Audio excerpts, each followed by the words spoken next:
often used interchangeably, but have certain differences. Terms like artificial intelligence, machine learning, and even deep learning.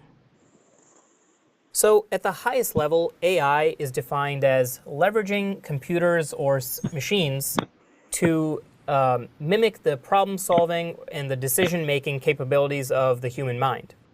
And machine learning is a subset within AI that's more focused on the use of various self-learning algorithms that derive knowledge from data in order to predict outcomes. And then finally, deep learning is a further subset within even machine learning. And deep learning is often thought of as scalable machine learning because it automates a lot of the feature extraction process away and eliminates some of the human intervention involved to enable the use of some really, really big data sets. But for today, we'll just focus on machine learning, so we'll get rid of the other two and dive one level deeper and talk about the different types of machine learning. OK, so the first type that we have is called supervised learning. And this is when we use labeled data sets to train algorithms to classify data or predict outcomes. And when I say labeled, I mean that the rows in the data set are labeled, tagged, or classified in some interesting way that tells us something about that data. So it could be a yes or a no, or it could be a particular category of some different attribute. OK, so how do we apply supervised machine learning techniques? Well, this really depends on your particular use case. We could be using a classification model which recognizes and groups ideas or objects into predefined categories.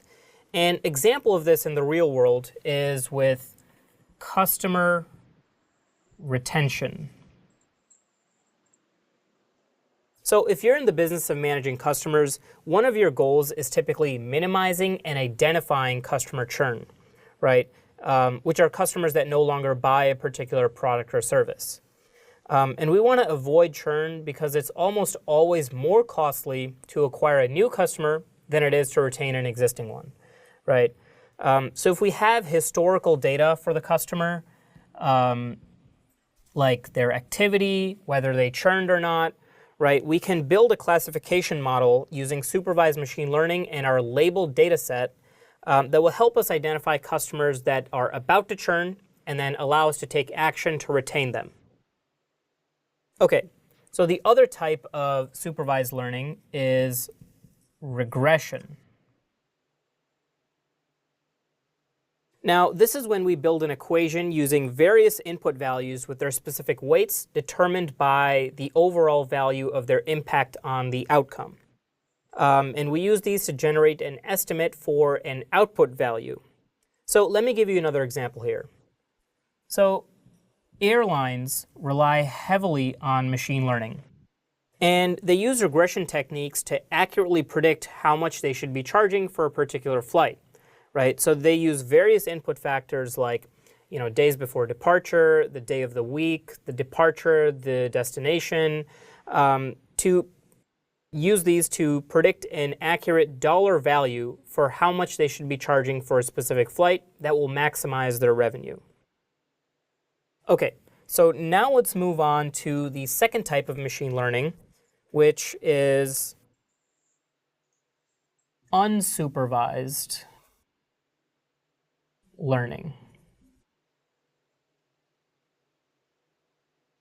OK, so this is when we use machine learning algorithms to analyze and cluster unlabeled data sets. And this method helps us discover hidden patterns or groupings without the need for human intervention, right? So we're using unlabeled data here. So again, let's talk about the different techniques for unsupervised learning. One method is clustering.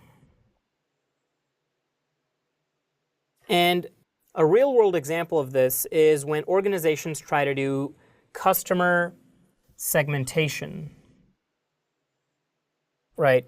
So when businesses try to do effective marketing, it's really critical that they really understand who their customers are, right? So that they can connect with them in the most relevant way. And oftentimes, it's not obvious or clear how certain customers are similar to or different from one another, right? And clustering algorithms can help take into account a variety of information on the customer, like their purchase history, their social media activity or website activity. Could be their geography and much more, to group similar customers into buckets so that we can send them more relevant offers, provide them better customer service, and be more targeted with our marketing efforts.